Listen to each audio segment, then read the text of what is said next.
So, good morning, dear students. Last class వరకు కూడాను మనము టాక్సనామికల్ హైరార్కీ అంటే వర్గ స్థాయిలు ఏమేమి వస్తాయి, ఆ వర్గ స్థాయిలో భిన్న వర్గాలు ఎలా ఉంటాయి అనేటువంటి విషయాన్ని మనం తెలుసుకున్నాము. ఈరోజు క్లాస్లో టైప్స్ ఆఫ్ క్లాసిఫికేషన్, మనం గుర్తింపు, నామీకరణ, వర్గీకరణ అన్నాం. ఈ వర్గీకరణ ఎన్ని రకాలుగా ఉంది, how many types of classifications are there. So actually we are going to know about or discuss about that types of classification. మొక్కల్ని భిన్నమైనటువంటి శాస్త్రవేత్తలు వారిదే అయినటువంటి ఒక శైలిలో వాటి వర్గాలకు వాటిని చేర్చడం జరిగింది. వారు అనుసరించినటువంటి పద్ధతిని, మార్గాన్ని బట్టి, అంటే అందరూ కూడాను ఒకే రకంగా వర్గీకరణ చేయరు కదా.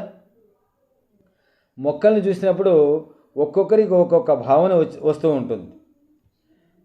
వారు అనుసరించినటువంటి భావనలను బట్టి, వారు అనుసరించినటువంటి పద్ధతులను బట్టి ఈ వర్గీకరణ రకాలని మనకు అనుకూలంగా మనం చదువుకుంటూ ఉన్నాం.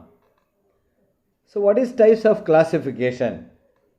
See, while classifying the plants, while grouping the plants, different taxonomists they followed the different ways to for the grouping of these plants. And depending upon the way they approached for the categorization of the plants, we are going to discuss about these different types of classifications. The following points highlight the top 3 types of system of plant classification. The types are artificial systems of classification, natural classification, and phylogenetic systems of classification. The first plant classification, type 1, that is artificial classification. అంటే వారు అనుసరించినటువంటి విధానాన్ని బట్టి కృత్రిమ వర్గీకరణ విధానాలు, సహజ వర్గీకరణ విధానాలు, వర్గ వికాసానుసార వర్గీకరణ విధానాలు అని 3 రకాలైనటువంటి వర్గీకరణ విధానాలని మనం గుర్తించడం జరిగింది. అంటే శాస్త్రవేత్తలు తాము వర్గీకరణ చేసేటప్పుడు మేము కృత్రిమైనటువంటివి చేశాము, మేము సహజమైనటువంటివి చేశాము, మేము వర్గ వికాసానురీత్యా చేశామని వారు చెప్పుకోలేదు. కానీ వారంతా వర్గీకరణ విధానాలు ప్రవేశపెట్టిన తరువాత మనకున్నటువంటి తర్వాత సమాచారం ప్రకారము వారు అనుసరించినటువంటి విధానాన్ని బట్టి ఇది కృత్రిమమైనటువంటిది, ఇది సహజమైనటువంటి వర్గీకరణ, ఇది వర్గ వికాస వర్గీకరణ అని మనం చదువుకోవడానికి అనుకూలంగా మనం చేయడం జరిగింది. సో అందులో మొట్టమొదటిది కృత్రిమ వర్గీకరణ విధానము. This is the earliest system of classification which remained dominant from 300 BC up to about 1830 were artificial systems which were based on one or a few easily observable characters of plants. అంటే ఇది 300 క్రీస్తు పూర్వం నుండి 1830 క్రీస్తు శకం వరకు కూడాను ఇది బాగా డామినేటింగ్గా ఉండేటువంటి విధానం. ఇక్కడ ఈ విధానంలో ఎలాంటి విధానాన్ని అనుసరించారు వీరు, ఎలాంటి వర్గీకరణ విధానాన్ని అనుసరించారు అంటే వర్గీకరణ తయారు చేసినటువంటి సమూహాల్లో ఏ లక్షణాల ఆధారంగా చేశారు అంటే ఏదైనా అతి తక్కువ లక్షణాల మీద ఈజీగా సులభంగా గుర్తుపట్టదగినటువంటి అతి తక్కువ లక్షణాల మీద ఆధారపడి వీరు వర్గీకరణ చేశారు. ఉదాహరణకు ఆవాసం, హ్యాబిట్, ఆకృతి, హ్యాబిట్, ఆవాసము, హ్యాబిటట్. ఆకృతి అంటే వృక్షాలు, పొదలు మరియు గుల్మాలు. అంటే ఇందులో ఏ లక్షణాన్ని వారు స్వీకరించారు? మొక్క యొక్క ఆకృతి మాత్రమే గమనించారు. మిగిలిన పత్రాలు ఎలా ఉన్నాయి అవన్నీ కూడా ఇక్కడ గమనించలేదు. ఒట్టి ఆకృతిని బట్టి వృక్షాలని, పొదలని మరియు గుల్మాలని విభజించారు. అదేవిధంగా ఫ్లోరల్ క్యారెక్టర్స్ అవి కూడాను పుష్ప సంబంధమైనటువంటి లక్షణాల్లో కూడాను కేసరాల యొక్క సంఖ్యను మాత్రమే. సో ఇలా ఏ వర్గీకరణ విధానమైతే సులభంగా గుర్తింపదగినటువంటి ఒకటి లేదా కొన్ని లక్షణాలను ఆధారంగా చేసుకొని చేసినటువంటి వర్గీకరణ విధానాన్ని కృత్రిమ వర్గీకరణ విధానం అంటారు. A system of classification which is made based on the easily observable one or few characters is called artificial system of classifications. And a very best example is Linnaeus sexual system of classification. ఇక్కడ such a type of classification using some arbitrary or at least easily observable characters, often irrespective of their affinity, is called artificial. అతి తక్కువైనటువంటి లక్షణాలు, ఉదాహరణకు అద్దాలు పెట్టుకుంటాడు కాబట్టి భీమలింగయ్య sir అంటే అయిపోతుందా? ఎంతమంది అద్దాలు పెట్టుకునే వాళ్ళు ఉంటారు? అర్థమైందా? సో ముక్కుంది కాబట్టి అంటే మనుషులకందరికీ ముక్కులే ఉంటాయి. చెట్లన్నీ పచ్చగా ఉండేటువంటివన్నీ కూడా చెట్లు అంటే అన్ని చెట్లు పచ్చగా ఉంటాయి, అందులో సమూహాలు ఉన్నాయి కదా. సో అలాంటివన్నీ ఇక్కడ గమనించలేదు. అందుచేతనే వాదనకు స్థిరంగా నిలబడలేనటువంటి అతి తక్కువ లక్షణాలతో చేసినటువంటి విధానాల్ని కృత్రిమ వర్గీకరణ విధానాలు అన్నారు. ఇక్కడ లిన్నేయస్ గారు తమ వర్గీకరణ విధానాన్ని చేసినప్పుడు లైంగిక వర్గీకరణ విధానము అంటారు. ఎందుకు అంటే పుష్ప లక్షణాలు, పుష్పభాగాల్లో ఒకటైనటువంటి కేసరాల సంఖ్యను బట్టి ఆయన వర్గీకరణ చేశారు. స్టేమిన్స్ నంబర్ మామూలుగా మనకు తెలుసు, కొన్ని మొక్కల్లోని పుష్పాల్లో ఒక కేసరం ఉంటుంది, కొన్నిట్లో 2 ఉంటాయి, 3 ఉంటాయి, 4 ఉంటాయి, 5 ఉంటాయి, బహుసంఖ్యలో ఉంటాయి. కొన్ని కేసర దండాలు సంయుక్తమైపోయి ఉంటాయి, కొన్నిట్లో పరాగ కోశాలు సంయుక్తమైపోయి కేసర దండాలన్నీ కూడాను విడివిడిగా ఉంటాయి. అలా కేసరాల యొక్క లక్షణాన్ని మాత్రమే దృష్టిలో పెట్టుకొని చేశాడు. కేసరాలు ఎటువంటివి? పురుష లైంగిక ప్రత్యుత్పత్తి నిర్మాణాలు. సో లైంగిక ప్రత్యుత్పత్తి నిర్మాణాల మీద ఆధారపడి చేశాడు. కాబట్టి లిన్నేయస్ గారు చేసినటువంటి వర్గీకరణ విధానాన్ని లైంగిక వర్గీకరణ విధానము అన్నాడు. అందులోనూ ఒకే లక్షణం మాత్రమే, ఒక కేసరం ఉంటే మోనాండ్రియే అని, అంటే సంబంధం లేకపోయినా కూడాను మొక్కలలో, పుష్పాలలో ఒకే కేసరం ఉంటే అవన్నీ కూడాను మోనాండ్రియే అనేటువంటి ఒక తరగతికి చెందుతాయి. అదేవిధంగా 2 కేసరాలు ఉంటే డయాండ్రియే, ట్రయాండ్రియే, టెట్రాండ్రియే, పెంటాండ్రియే అండ్ పాలియాండ్రస్ కండిషన్. పాలియాండ్రస్ అంటే మామూలుగా అసంయుక్త కేసరావళి అని వస్తుంది, మరియు బహుకేసరావళితంగా ఇన్ఫినిట్ నంబర్ ఆఫ్ బహుసంఖ్యలో ఉండేటువంటి కేసరావళి. సింజనేషియస్ అంటే పరాగ కోశాలు సంయుక్తమై ఉంటాయి, కేసర దండాలు విడివిడిగా ఉంటాయి. నేను ముందుగానే చెప్పి ఉన్నాను, టాక్సానమీ మనం బాగా నేర్చుకోవాలి అంటే మొక్కల యొక్క శాఖీయ లక్షణాలు మనకు బాగా, శాఖీయ మరియు పుష్ప లక్షణాలు బాగా మనకు తెలిసి ఉండాలి. Beware of the vegetative and floral characters. Okay, ఇక్కడ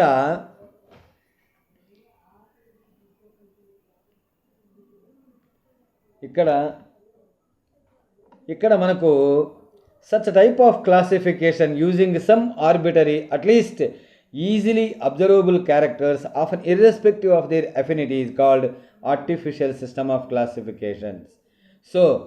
సో ఇలాంటి వర్గీకరణ విధానాలని మనం కృత్రిమమైనటువంటి వర్గీకరణ విధానాలు అంటాము.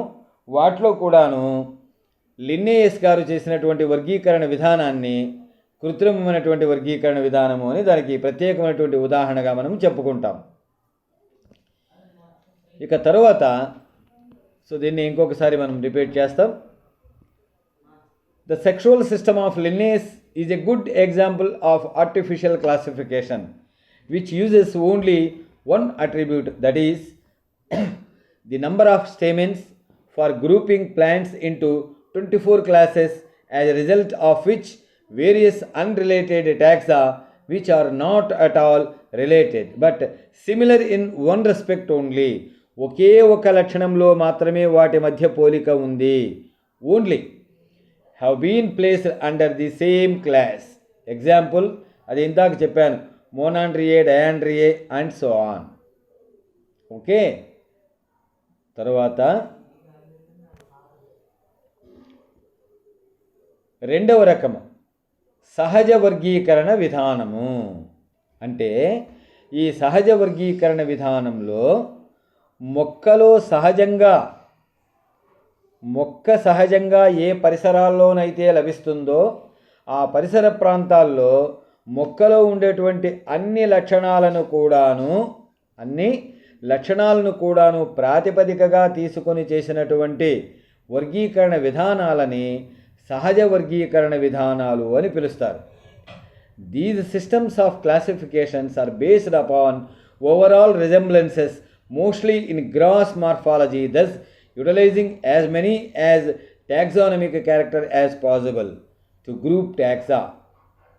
సో వీలైనన్ని అన్ని రకాల శాఖీయమైనటువంటి లక్షణాలని మరియు పుష్ప లక్షణాలని ఆవాసం నుంచి మొదలుకొని విత్తనం వరకు కూడాను వాటిలో లభించేటువంటి అన్ని లక్షణాలను కూడాను ఆధారంగా చేసుకుని చేసినటువంటి ప్రయోగాలు మరియు వర్గీకరణ విధానాలు. ఇందులో ముఖ్యమైనటువంటి ఉదాహరణ బెంథామ్ మరియు హుక్కర్ల యొక్క వర్గీకరణ విధానం.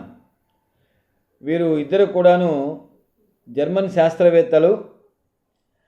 రాయల్ బొటానిక్ గార్డెన్, ఇంగ్లాండ్లోని రాయల్ బొటానిక్ గార్డెన్ క్యూ అనే చోట వాటికి డైరెక్టర్లుగా వ్యవహరించినటువంటి వ్యక్తులు.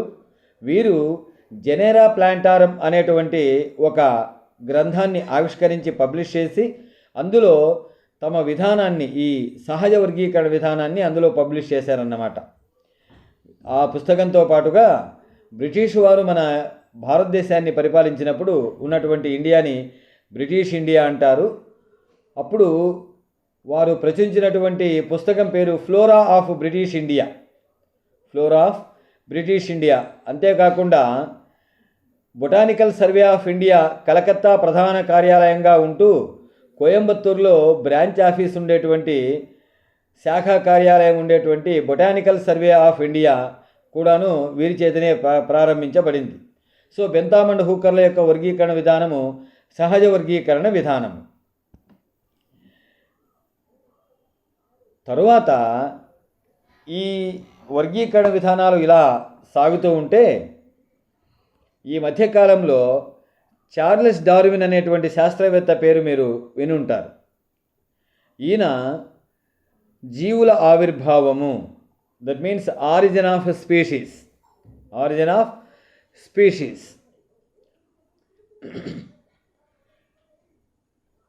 he published the book Origin of Species, basing upon which how the evolution or how the organs, how the species are originated on the earth, how the life is started on the earth.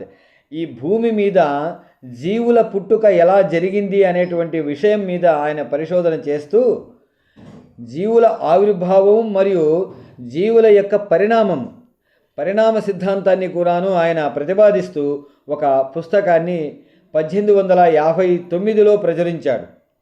దాని పేరు origin of species. ఈ పుస్తకము ప్రచురించబడిన తరువాత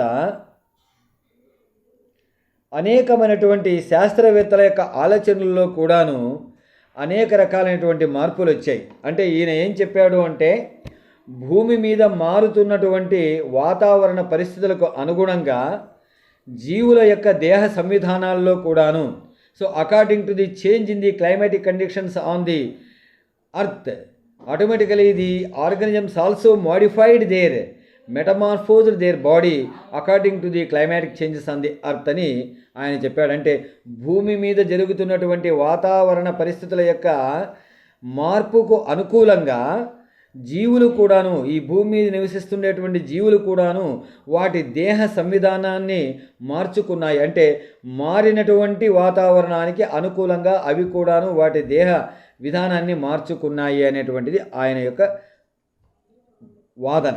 ఆ మార్పునే పరిణామము అంటాం. దాన్ని ఏమంటాము? పరిణామము. Evolution means a gradual change upon the time, which means that all present day plants are related to each other in one way or other. అంటే ఈరోజు మనం భూమి మీద చూస్తున్నటువంటి మొక్కలన్నీ కూడాను ఒకటి లేదా ఏదో రోజు ఒకదానికొకటి పూర్తిగా సంబంధాన్ని కలిగి ఉన్నటువంటివే. Thus, the closely related plants should naturally be grouped together. This is called natural classification.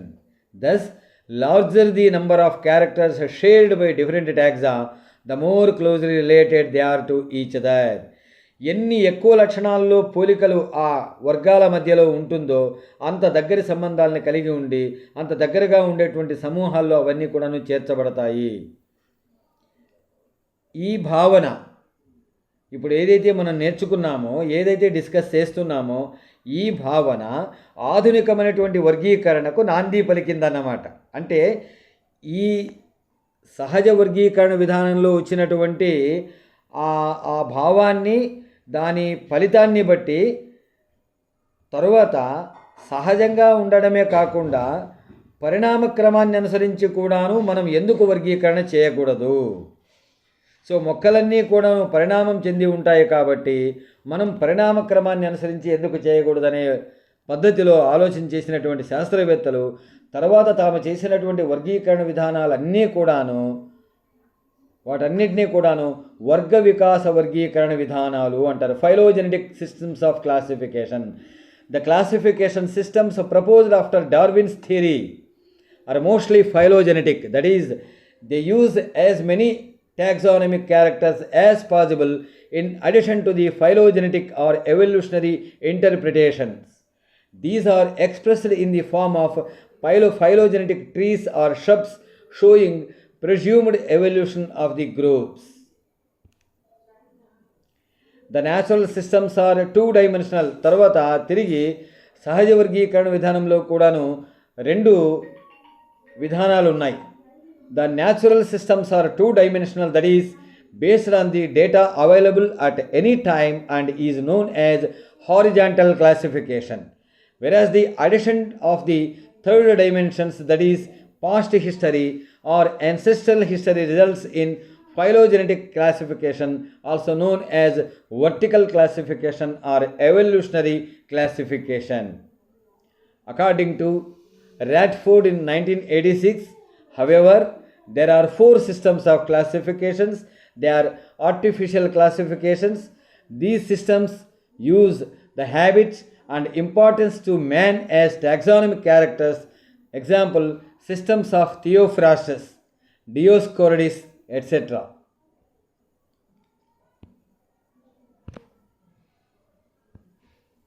So ఇవి మనం చూస్తున్నటువంటి వర్గీకరణ విధానాలు. తర్వాతి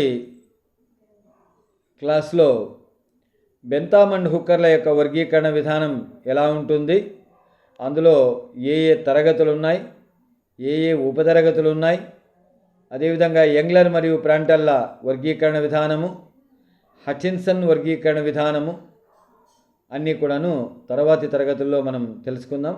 థ్యాంక్ యూ.